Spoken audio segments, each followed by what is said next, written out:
dikirimkan di grup ya tentang nenek-neneknya.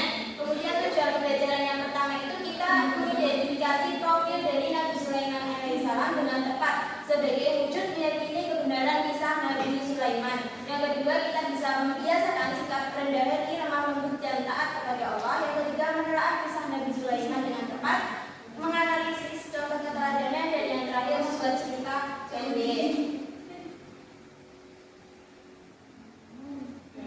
Kisah Nabi Sulaiman alaihissalam.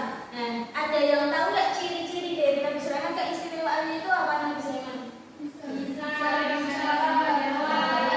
Iya, bisa sekali bisa berbicara dengan hewan. Nabi Sulaiman ini adalah putra dari Nabi Daud alaihissalam. Ia merupakan anak yang cerdas dalam berpikir serta teliti dalam mengambil keputusan, sehingga ia sering diminta membantu ayahnya yaitu Nabi Daud dalam menyelesaikan permasalahan dalam pengadilan. Kemudian setelah Nabi Daud alaihissalam wafat, Nabi Sulaiman alaihissalam menggantikan ayahnya sebagai raja Bani Israel. Saat itu ia masih berusia 13 tahun, yang sangat kecil sekali ya usia beliau. Walaupun mewarisi harta dan kekayaan ayahnya, namun hal itu tidak lantas membuat Nabi Sulaiman alaihissalam menjadi takabur dan sombong. Jadi walaupun Nabi Sulaiman itu memiliki harta kekayaan yang berlimpah, tapi ia tetap taat, tetap bersyukur kepada Allah, tidak pernah merasa kalau dirinya itu lebih dari apapun. Yang selanjutnya, dengan kekayaan dan kekuasaannya ini, Nabi Sulaiman itu rendah hati dan patuh kepada perintah Allah, sehingga dengan amalnya tersebut, atas izin Allah itu, kerajaan yang ia pimpin semakin bertambah besar dan kuat hingga tidak ada seorang pun di dunia ini yang mampu memiliki kerajaan sebesar dan sekuat seperti kerajaan Nabi Sulaiman. Nah, karena ketaatannya kepada Allah, apapun doa yang dipanjatkan Nabi Sulaiman itu selalu dikabulkan oleh Allah Subhanahu wa taala. Kisah Nabi Sulaiman ini diabadikan Allah Subhanahu wa taala dalam Quran surat An-Naml ayat 15 sampai 44. Kemudian mukjizat dari Nabi Sulaiman alaihissalam. Nah, tadi kan kalian sudah menyebutkan ya, katanya Nabi Sulaiman itu bisa menguasai semua bahasa binatang. Yang kedua, mukjizatnya yaitu memiliki pasukan yang kuat terdiri dari manusia, jin, dan binatang. Yang ketiga, Nabi yang paling kaya di antara manusia sepanjang sejarah peradaban. Yang keempat, mampu mengendarai angin.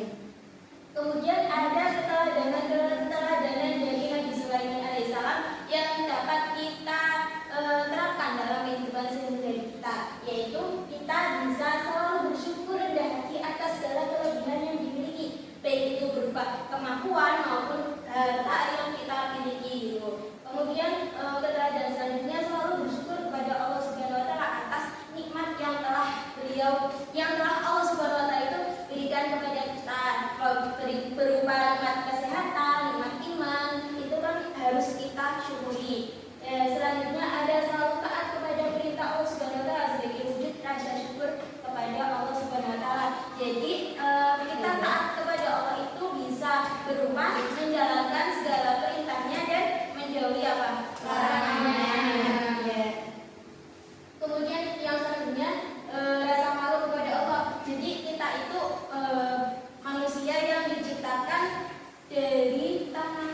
Jadi kita itu jangan bersikap langit gitu, jangan sombong ataupun merasa lebih gitu. Jadi kita harus malu kepada Allah karena Allah yang telah menciptakan kita. Mau berdialog dengan rakyat kecil, jangan mentang-mentang kita itu rakyat yang punya kedudukan tinggi atau kita itu manusia yang sempurna gitu dari yang lain. Jadi harus mampu berdialog dengan rakyat kecil. Kemudian senang bekerja sebagai wujud syukur. Kehebatan kekhusyukan saat sholat. Kita kalau sholat itu harus berusaha khusyuk karena ibadah kita itu belum tentu diterima Allah Subhanahu wa taala. Kemudian ibadah yang tentunya itu diterima Allah Subhanahu wa taala yaitu ibadah sholawat. Jadi perbanyak sholawat karena itu ibadah yang tidak akan ditolak. Kemudian kecerdasan yang tinggi, rasa kasih sayang terhadap sesama, dan suka bermusyawarah. Yaitu materinya. Nanti ada video dari Nabi Sulaiman.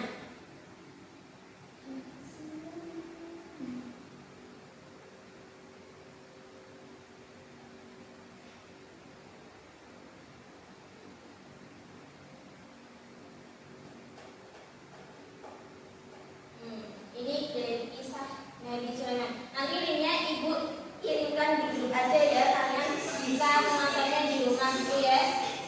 Iya Bu. Kita lihat sekilas saja.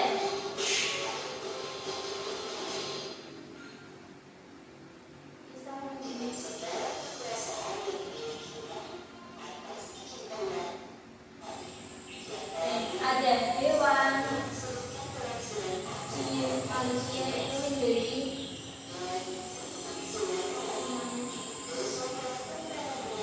cukup ya, nanti bisa dilanjutkan di rumah aja ya anak-anak.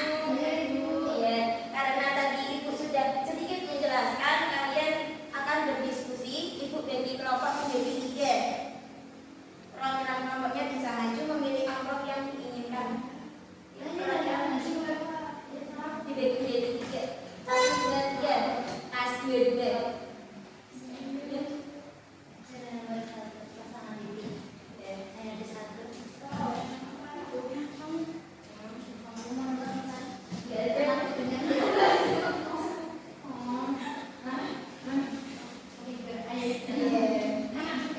Karena kalian sudah memilih amplopnya, itu ada soal nanti kalian bisa diskusikan ya. Ibu beri waktu 5 menit. Kalau ada yang tidak paham bisa ditanyakan ya.